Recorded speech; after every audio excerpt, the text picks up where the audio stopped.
Hi and welcome to the Geek Legion of Doom. This is a horror movie review and I'll be having a look at Tale of the Vampire. And this is a 1992 movie starring Julian Sands. Now Julian Sands plays the vampire, his name is Alex, and basically he's a kind of solitary type of chap and he's living a life of loneliness, trying basically to find clues to the whereabouts of his long lost love Virginia, who he kind of mysteriously lost a century or so ago. And he happens across a young woman who is recently widowed called Anne, who looks very much like his Virginia, and thus becomes kind of obsessed with her, trying to sort of get involved in her life because she really just looks like obviously his ex-lover. After this, you have another male character who is also on the scene, and he again is a kind of a mysterious figure who takes an interest in both Alex and Anne, and has some dark secrets that involve the pair of them ultimately, and this all comes to a head and obviously a conclusion and a confrontation with all the sort of characters and all the sort of secrets revealed ultimately. So this is kind of almost like an art house vampire movie. It's not really a kind of a horror film as such. There's not a lot of gore in it. I mean, there is a small amount of kills and gore in it, but it's not really an action type movie. It's kind of what I'm getting at. I guess one of the main issues I'll have this, or certain people have this, it really does move at a snail's pace. It's a very, very slow moving film. Even the way it's shot, you'll have very lingering shots when people, for example, will be kind of have something in their hand. The actual camera will sort of just focus on the item, whatever in their hand, for example, for a good long sort of few seconds. And a lot of the shots, they just take a long time. It maybe gets a little bit tedious, I have to say. It's very much a kind of a stylistic vampire film.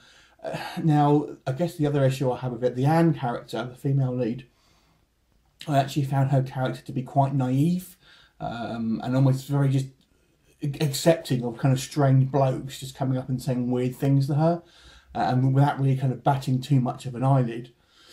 So I found her character a little unbelievable, especially if she's kind of traumatised by what happened to her husband. And we kind of see at the beginning of the movie he's sort of killed in some kind of like car accident or something like that. But she just seems to be very naive when it comes to sort of just random men ultimately sort of approaching her and kind of being very vague and mysterious and kind of you'll see if you watch the movie.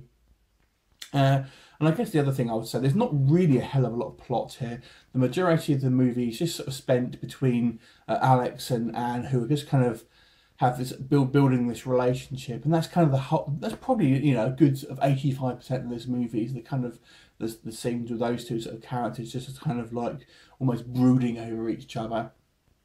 So the plot is fairly slight. Now, as I say, I quite like Julian Sands in this role. I think he does make quite a good sort of creepy vampire.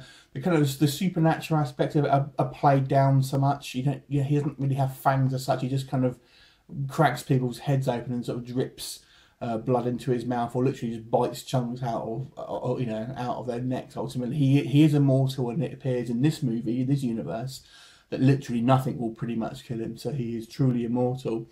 So there are some sort of different changes in regards to sort of vampire lore and whatnot.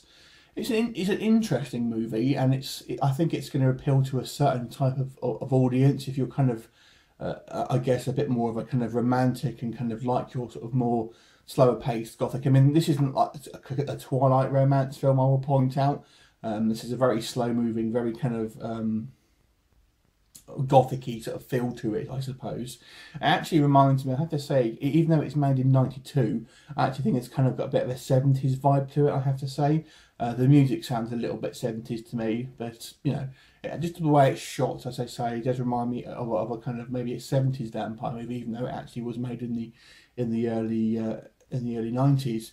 It's not a bad movie. I saw it some time ago, and it was not after it's been released, and I've just obviously rewatched it for this review. And I kind of watched it, but like I said, it was kind of one of these films I just going, come on, let's just get the pace up these days. But I think a lot of that is to do with the way we watch cinema now, and obviously how the sort of times have changed.